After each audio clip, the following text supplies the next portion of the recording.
తెలిసిందే కదా, నేను నా చిన్నప్పటి నుంచి ఫాలో అవుతున్నాను almost. Please Vaishnavi will speak నా ఫస్ట్.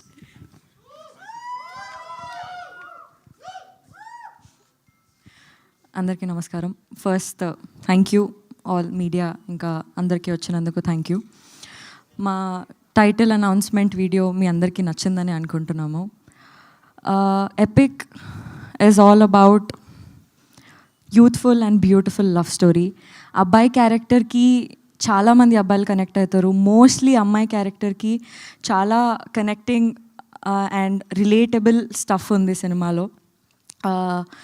అండ్ సినిమా గురించి చెప్పేస్తూనే ఉంటాను. So okay, I'll start with this.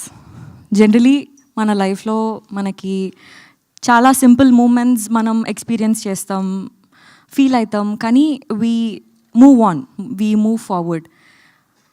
But this film here we don't let those moments pass. ఇక్కడ మీరు ఒకవేళ ఈ వీడియోలో Aditya Hasan's point of view అని ఉంటుంది. Aditya Hasan's point of view ఎట్లా అంటే సేమ్ మన పాయింట్ ఆఫ్ వ్యూ లాగా.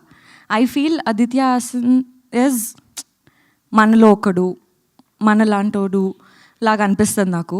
So his point of view is also very unique. So ఆ చిన్న చిన్న మూమెంట్స్ మన లైఫ్లో మనం మూవ్ ఆన్ అయిపోయిన దానిపైన ఫోకస్ చేసి అందులో ఉన్న బ్యూటీ గురించి చెప్పడానికి ఈ సినిమాలో ట్రై చేశాము.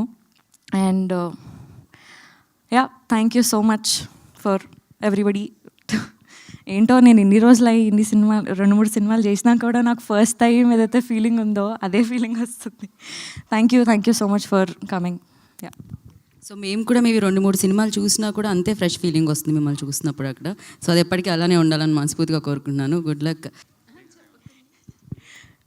So okay, I'll start with this. Generally మన లైఫ్లో మనకి చాలా సింపుల్ మూమెంట్స్ మనం ఎక్స్పీరియన్స్ చేస్తాం, ఫీల్ అవుతాం, కానీ we move on, we move forward. But this film here we don't let those moments pass. ఇక్కడ మీరు ఒకవేళ ఈ వీడియోలో Aditya Hasan's point of view అని ఉంటుంది. Aditya Hasan's point of view ఎట్లా అంటే సేమ్ మన పాయింట్ ఆఫ్ వ్యూ లాగా. I feel Aditya Hasan is మనలో ఒకడు, మనలాంటోడు లాగా అనిపిస్తుంది నాకు. So his point of view is also very unique. So ఆ చిన్న చిన్న మూమెంట్స్ మన లైఫ్లో మనం మూవ్ ఆన్ అయిపోయిన దానిపైన ఫోకస్ చేసి అందులో ఉన్న బ్యూటీ గురించి చెప్పడానికి ఈ సినిమాలో ట్రై చేశాము. And yeah, thank you so much for everybody. ఏంటో నేను ఇన్ని రోజులు ఇన్ని సినిమాలు 2-3 సినిమాలు చేసినా కూడా నాకు ఫస్ట్ టైం ఏదైతే ఫీలింగ్ ఉందో అదే ఫీలింగ్ వస్తుంది. Thank you so much for coming. Yeah, so మేము కూడా మేబీ 2-3 సినిమాలు చూసినా కూడా అంతే ఫ్రెష్ ఫీలింగ్ వస్తుంది మిమ్మల్ని చూసినప్పుడు అక్కడ. సో అది ఎప్పటికీ అలానే ఉండాలని మనస్ఫూర్తిగా కోరుకుంటున్నాను. Good luck.